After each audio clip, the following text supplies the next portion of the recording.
Sí, es verdad, para mí fue muy importante la literatura anglosajona. Yo siento que me enamoré de la literatura leyendo a los latinoamericanos, porque claro, en la biblioteca de mis papás, por supuesto, tenía todo el boom, ¿no? Y fueron los primeros autores que empecé a leer, pero después el descubrimiento de los norteamericanos fue el descubrimiento que también acompañó esta pulsión por intentar desarmar un texto y entender cómo funciona y estudiarlo palabra tras palabra.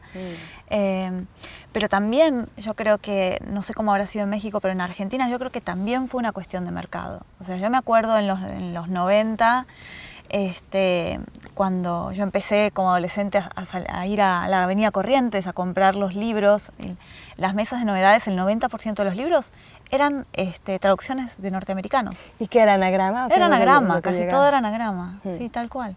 Pero eran norteamericanos, no eran digamos, sí, todos... sí, no había nuevos franceses, nuevos suecos, nuevos, sino... Muy poquito, muy poquito. Entonces también eso, ahí también hay una influencia que tiene que ver con qué tipos de libros vos tuviste acceso en tu infancia o en tu adolescencia. Sí, creo que para mí fue similar hasta cierto punto, porque, o sea, cuando me volví lectora, viví en Sudáfrica y no... Mi impresión es que en Sudáfrica no tenía maravilloso acceso a bibliotecas por, digamos, quizás por la cultura inmediata que me rodeaba. No teníamos realmente casi biblioteca en casa porque pues, nos mudábamos de un país a otro, ¿no? Entonces los libros no viajaban con nosotros. Mi papá tenía una muy buena biblioteca en México, pero no se podía mover 5.000 libros cada 2 o 3 años. Entonces, yo creo que me empecé a volver lectora en esos años, en los años en que viví en Sudáfrica, pero que eran, mis hermanas me traían libros de México, libros en español. Sobre todo una de mis hermanas insistía mucho en que leyera en español.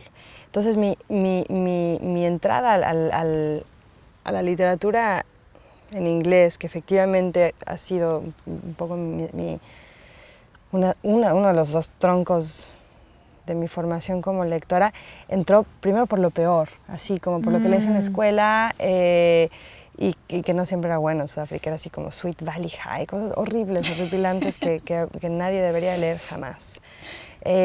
Y ya mucho después empecé a leer sobre todo a poetas de la época del modernismo anglosajón, y creo que ahí fue donde a mí me entró más de lleno la literatura escrita en inglés. Pienso en T.S. Eliot, pienso en Pound, pienso en William Carlos Williams, en H.D., en Dickinson, que no es de esa generación, pero que es de alguna manera, yo creo que el origen también de esa generación, Emily Dickinson. Y a mí me pasó un poco lo que decías hace rato también, ¿no? Que te enamoraste de la literatura leyendo a los hispanos. Me pasó eso también, pero yo creo que tarde.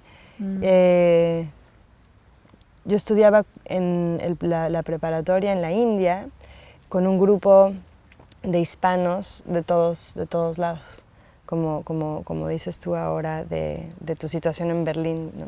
Es decir, había cubanos y colombianos y españoles y argentinos, uruguayos, y éramos un pequeño grupo de latinos en esta escuela en la India, en un pueblo perdido, y un muy buen profesor de literatura, y entonces estábamos muy enganchados y leíamos en voz alta los libros que leíamos. Leímos en voz alta 100 años de soledad, leímos en voz alta Pedro Páramo, leímos en voz alta varias obras de teatro de Lorca, y ahí fue cuando creo que yo realmente enganché. Entonces sí es la tradición inglesa ha sido muy formativa, pero a pesar de que viví mi vida en países anglófonos, en escuelas siempre anglófonas, mi entrada fue por el español. Bueno, yo quizá tiene que ver también con cómo soy como escritora. Yo me formé de muy chiquitita, o sea, mi primera formación artística fue una formación plástica. Yo tenía un abuelo que quise mucho, que era artista plástico en Buenos Aires, un artista plástico muy reconocido y que tenía un taller de grabado en el centro de Buenos Aires. Yo vivía en las afueras. Entonces desde mis 8 años más o menos, yo todos los fines de semana me iba a la casa de él y lo ayudaba a preparar el taller para cuando llegaran los alumnos. Y era un taller, nosotros ahora, yo siempre cuando pienso en taller pienso en palabras, ¿no? En textos, en literatura, claro. Pero ese era un taller de grabado, entonces había tinta que manchaba, había chapas de zinc que eran muy pesadas, que te lastimaban las manos, había acetona, había ácido que comía la chapa, todo era muy los olores eran muy fuertes, pero lo más importante para mí fue que desde muy chica conocí a gente adulta absolutamente obnubilada y conectada con lo que estaba haciendo, como en trance. Llegaban el sábado al mediodía y era el sábado a las 10, 12 de la noche y toda esta gente seguía trabajando y cargando las chapas y poniendo las tintas. Y a mí me fascinaba la pasión de esa gente. O sea, yo sentía que ellos estaban manipulando algo que yo no podía ver y que lo que me estaba perdiendo era lo mejor que te podía pasar en el mundo. O sea, realmente era... Entonces siempre me quedó esa conexión con lo plástico, ¿no? Con lo visual, con lo que se puede tocar, con lo que se puede oler. La verdad es que en cuanto yo me siento perdida en mi propia escritura, lo primero que hago es dejar la computadora, agarrar un lápiz, agarrar un papel y siento que es en la conexión con los objetos que vuelvo a agarrar algo de esa pasión que siempre seguí añorando, ¿no? Y persiguiendo. Entonces, quizá venga por ese lado mi contracara. Pero además dibuja muy bien. O sea, no solo agarras un papel. No, yo no tengo ninguna habilidad fuera de la escritura. Quise ser bailarina y bailé muchos años, o sea, toda mi vida, clases de ballet y clases de gimnasia y clases de movimiento. Y lo llegué a considerar como una carrera, como lo que era lo que más me apasionaba, además de leer y de escribir. Pero creo que tuve mucha fortuna porque descubrí suficientemente temprano que era realmente mala. O sea, que era muy empeñosa y llevaba mucho tiempo haciéndolo, entonces lo podía hacer, pero no tenía ninguna habilidad así especial realmente. Siempre fui muy mala con cosas muy fundamentales, ¿no? como por interiorizar patrones rítmicos de una secuencia, por ejemplo, ¿no? Entonces es algo que aún disfruto mucho cuando puedo. Hay un lugar en Nueva York que es una vieja iglesia con mucha tradición de lecturas, de poesía, incluso es una iglesia que ha funcionado más como un espacio de experimentación y de reunión de gentes para mostrar trabajo nuevo y demás, y ahí a veces voy a bailar y sigo siendo profundamente feliz cuando bailo, ya asumido que, digamos, que estoy cada vez más una treintona, moviéndose en un cuerpo ya que no es el cuerpo con el que bailaba pues antes. La única vez que logré conciliar las dos cosas, la danza y la escritura, fue escribiendo un ballet basado de hecho en un compositor, en un ballet que escribió un compositor argentino en los años 40, Ginestera.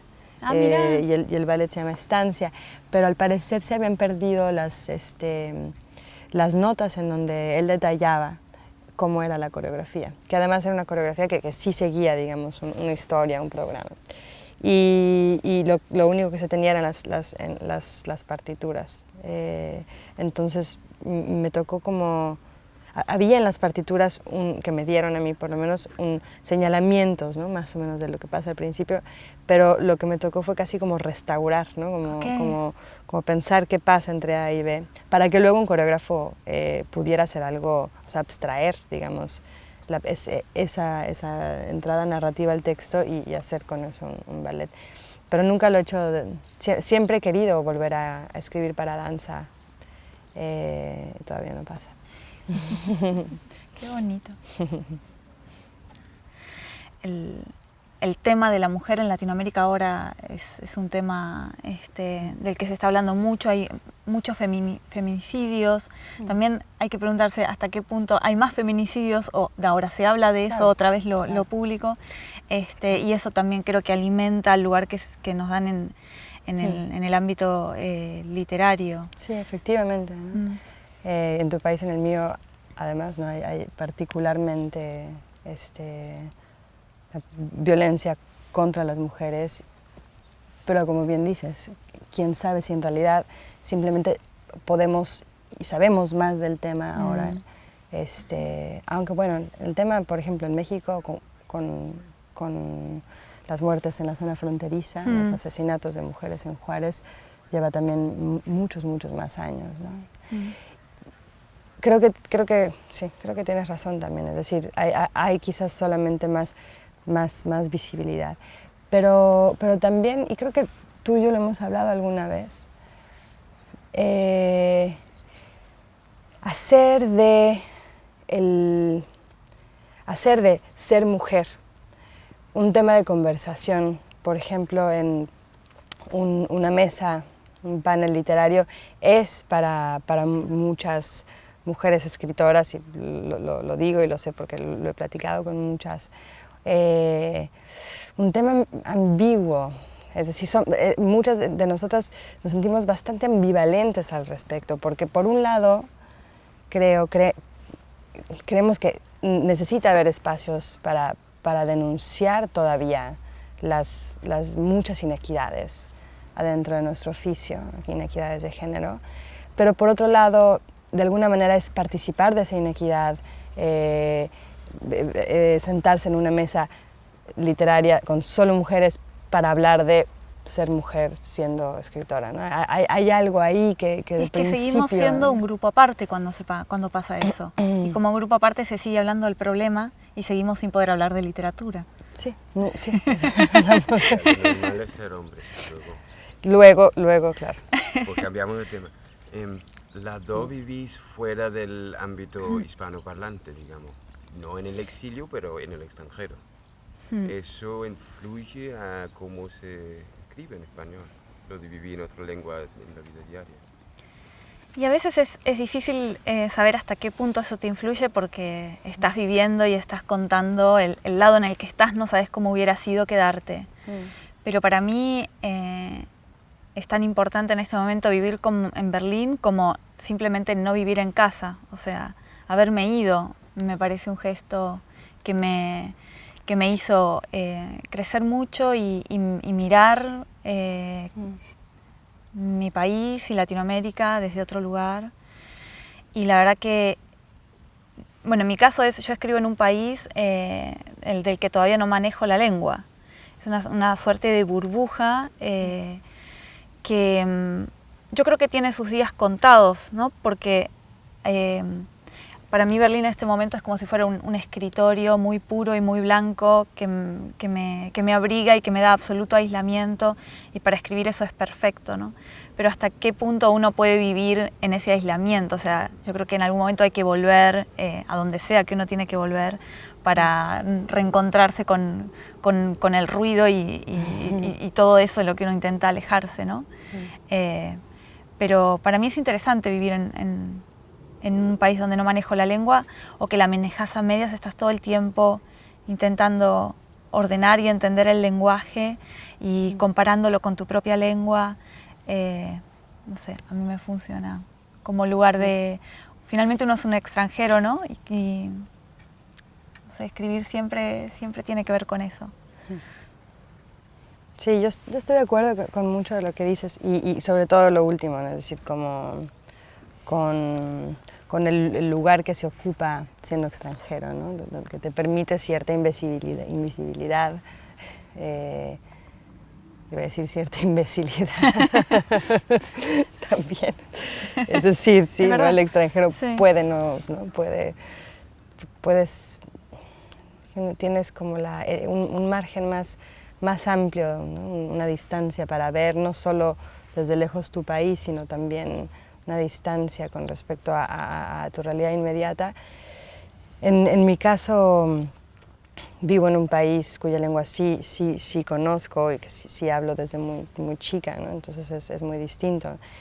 y mi grado de involucramiento con la realidad de Estados Unidos se ha vuelto aún mayor tras los conflictos políticos que estamos viviendo en Estados Unidos. Entonces, la distancia que yo en algún momento sentía cuando llegué a Nueva York hace ya casi 10 años, creo que no la siento más, ¿no?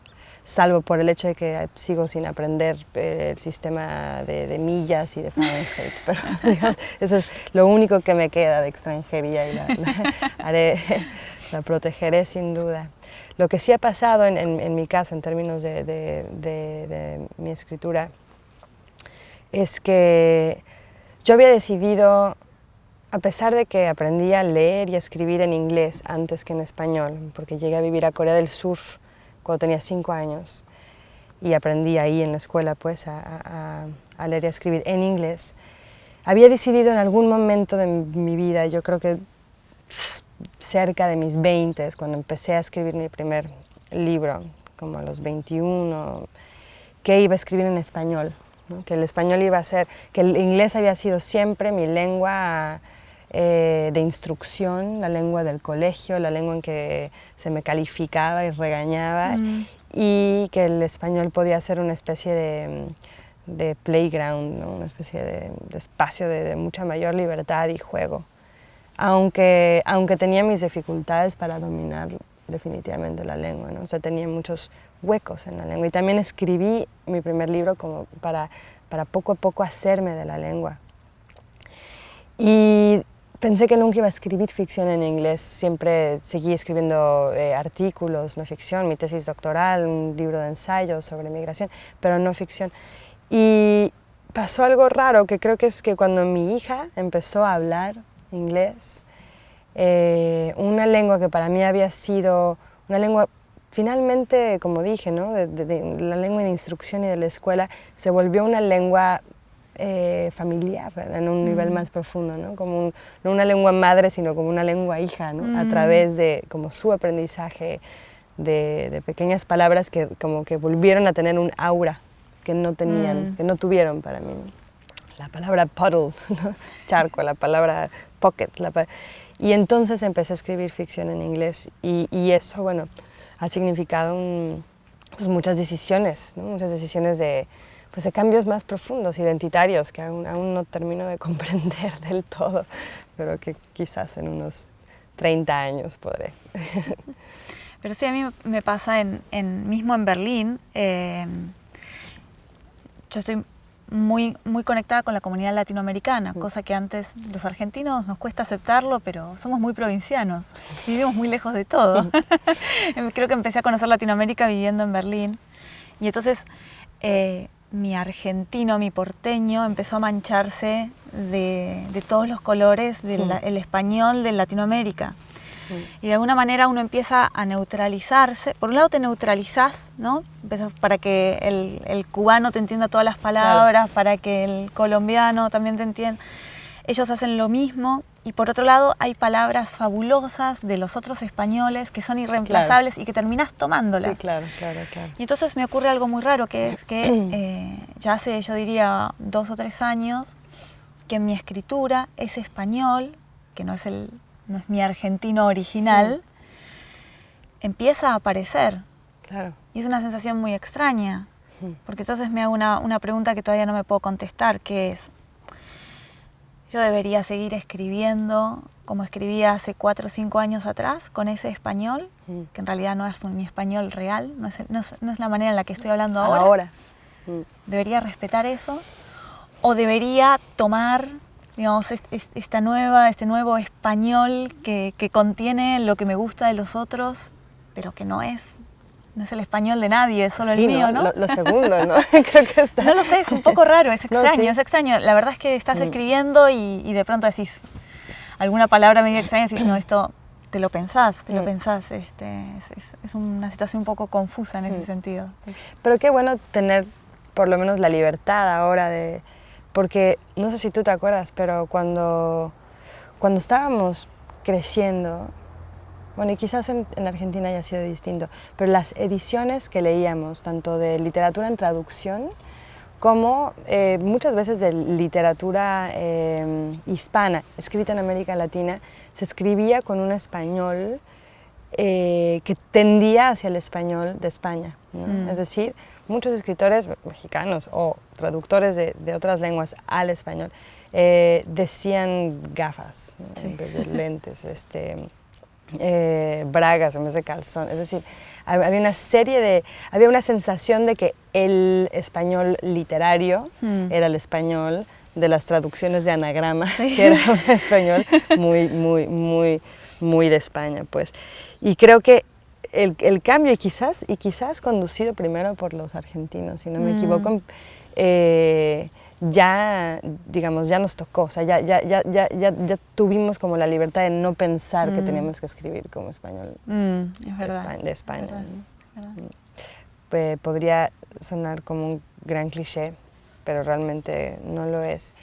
Y es algo que a mí me dijo alguna vez un escritor y me ha servido siempre de directriz, y es no perder nunca la libertad con la que se escribe, la libertad que quizás sí sientes de manera más fácil y más natural cuando eres un escritor joven, quizás cuando estás escribiendo un primer libro y ni siquiera crees que se va a publicar. Entonces, pues lo escribes con una libertad absoluta, ¿no? Puedes decir lo que sea, buscar lo que sea, no importa. Y creo que no perder esa libertad es lo único que sigue siendo interesante y valiosa la labor que hacemos. Absolutamente. Creo que una de las cosas que más atenta contra esa libertad son las propias pretensiones que uno tiene cuando escribe. O sea, parece que, por ejemplo, para mí es muy importante saber de qué va a ir el trabajo, ¿no? Y durante mucho tiempo pensé que ese saber tenía que ver con lo argumental, ¿no? Saber exactamente qué es lo que va a pasar en cada momento. Y no es así. En realidad ese saber es casi como tener muy claro como una sensación, una pulsión particular. Sí, pero tiene que ver con algo sentimental. A este estado anímico quiero llegar, ¿no? Y para mí eso es lo único que no es canjeable por nada más. Sí, no es renunciable. Pero cuando vos entendés que todo lo demás sí puede ser canjeable, las oportunidades, o sea, es la libertad de verdad de agarrar un texto, tirarlo a la basura y usarlo solo como una mera influencia de lo que vas a escribir hoy, ¿no? Y eso da muchísima libertad, muchísima libertad. Y además también porque si no, uno se ata demasiado a ese lugar al que quiere llegar y atado a ese lugar deja de escribir el libro que podría escribir, que es el que es de verdad auténtico, ¿no? Al final son las propias limitaciones tuyas y que le impones al libro lo que te obliga a hacer otros recorridos para llegar a ese lugar, ¿no? Y ahí es donde descubrís cosas nuevas. Si estás pensando en lo que ya descubriste, ¿para qué haces el recorrido? ¿No? Sí, eso lo hemos hablado alguna vez tú y yo, ¿no? La absoluta inutilidad de escribir si sabes a dónde vas a acabar, ¿no? Exactamente, exactamente. O sea, la aburrición que implica, el tedio que implica saber cómo va a terminar la historia, a dónde vas a llegar, ¿no? Creo que también ahí hay como una defensa necesaria de la libertad, es decir, tirarte como dices, ¿no? Teniendo un pulso, yo diría como ciertas intuiciones sobre lo que vas a explorar, pero también sabiendo que no puedes controlar tampoco lo que sucede, ¿no? Claro. Porque al final cuando yo creo, por lo menos mi medida como escritor, mi medida me refiero a, ¿viste? Cuando tratas de escuchar el texto en el ritmo, en el tono, tratar de entender lo que entiende el lector, ¿no? Ponerte en ese lugar del lector. Yo creo que uno hace eso porque uno como lector cuando lee está todo el tiempo descubriendo y buscando cosas nuevas. O sea, para mí la literatura es siempre un recorrido con la promesa de que se va a aprender algo nuevo que es vital. No sé, como algo que de verdad va a sacudirte. Puede ser algo, un detalle muy pequeño, pero va a haber una suerte de revelación que en algún punto te cambia. Si uno como escritor no siente eso latiendo al otro lado de la oración, al final de la oración, o sea, no... Claro, es por lo menos mi medida para poder saber si paso a paso el lector me está siguiendo, ¿no? Claro. Entonces necesito eso también cuando escribo, no solo cuando leo. El otro día leía y se me va a olvidar de dónde viene la cita. Si no me equivoco es Mayakovsky, que decía que la buena literatura, como las grandes amistades, surgen, o decir la experiencia de la buena literatura, como las grandes amistades surgen de la revelación de un secreto, ¿no? No un secreto necesariamente, digamos, pensado como algo oscuro que se revela, sino como una pasión que de pronto se contagia, ¿no? O que se comparte, pues. Y creo que hay mucho de lo que estás diciendo también en esa idea. Yeah.